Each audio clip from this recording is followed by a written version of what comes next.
Good morning, this is Suniti. Today is the 12th of November 2011 and today I'm going to discuss, as promised, fertilizing.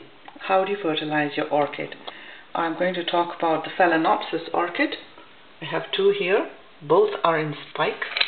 As you can see, this one is growing nicely, and also this one is also in spike and is growing new roots.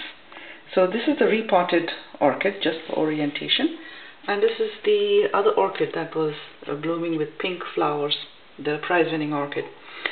So the proof in the pudding, as they say, is in the eating. What fertilizer did I use for these particular orchids? I did some research and I found that the main ingredients of any fertilizer for plants, house plants or other plants, are these. And that is nitrogen, phosphorus and potassium. So these are the main ingredients required, and you will find them at different strengths in various foods.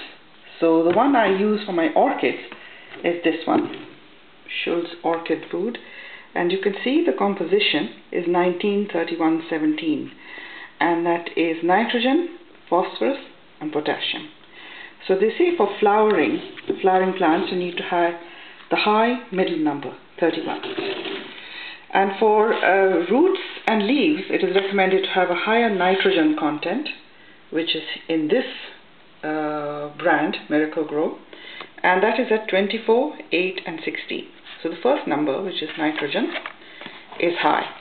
And this is good for growing leaves and roots.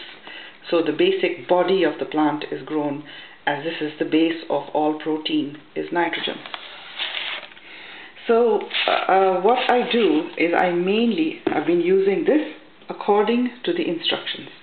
That is diluting, putting a half a scoop in the recommended amount of water and using it every week or every second week on my plants at the time of watering.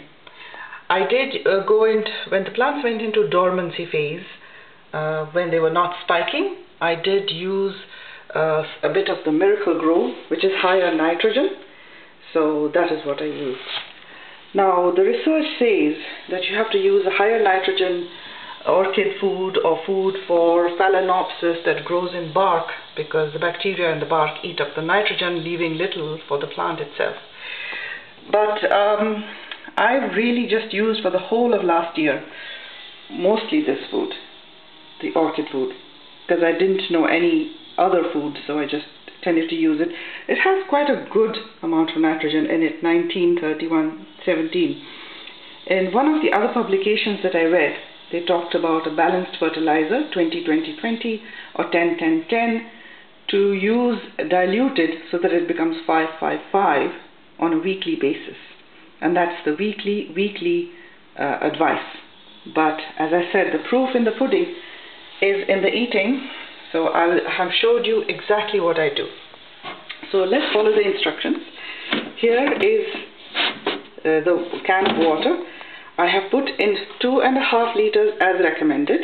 So I have a measuring cup and each is 450 mils. So I put in 5 measures of this into this, and then in the last bit I add what they call half a scoop, and of course I've lost the original scoop, but this is how much it usually amounts to, about this much. Actually I tend to be on the weaker side, I don't like to give too much food, so shake it off a bit, add it in there, take a little bit more, okay, add it in the water, stir it. It's nice and revolved. Take a little bit of oil to stir. Add it to the other 4 measures of the same cup. So now we've got half a scoop in 2.5 liters of water as recommended. Stir it about so it all gets mixed up, and then I'm going to simply water the plant like this. There we go. All around Sometimes I like to soak it a little bit. You know, I'm sort of being a little clumsy and just dropping it all over the plant. But I will wipe off the water when I'm done. I'm just using one hand, and one hand is for the camera. But usually I rotate the plant and get all sides of it. So that's this one.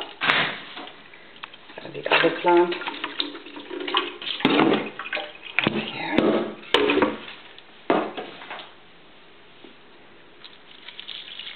Same thing.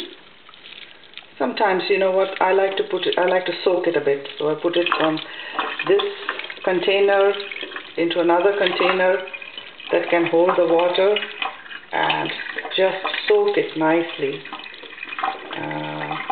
There we are. And maybe leave it for 10 minutes soaking. You can see it's nice, and you see the color is changing of the roots. And that is one sign that they have now been watered. See that? They're turning green. That means they've got enough water in there. So the same thing for both the plants, all my Phalaenopsis, and we're done. And all I'll do now is take a piece of tissue and dab away all the wet leaves so there's nothing left. The plant doesn't get rotten. This has also got a beautiful spike, as you can see, coming up. So here you are. I've shown you what has worked for me, and to what strength and what method. So there we are. That is the food. Look for the 19, 31, 17. The middle number should be high for flowering plants. So 19, 31, 17. That's what I use. Alright. Thank you for watching.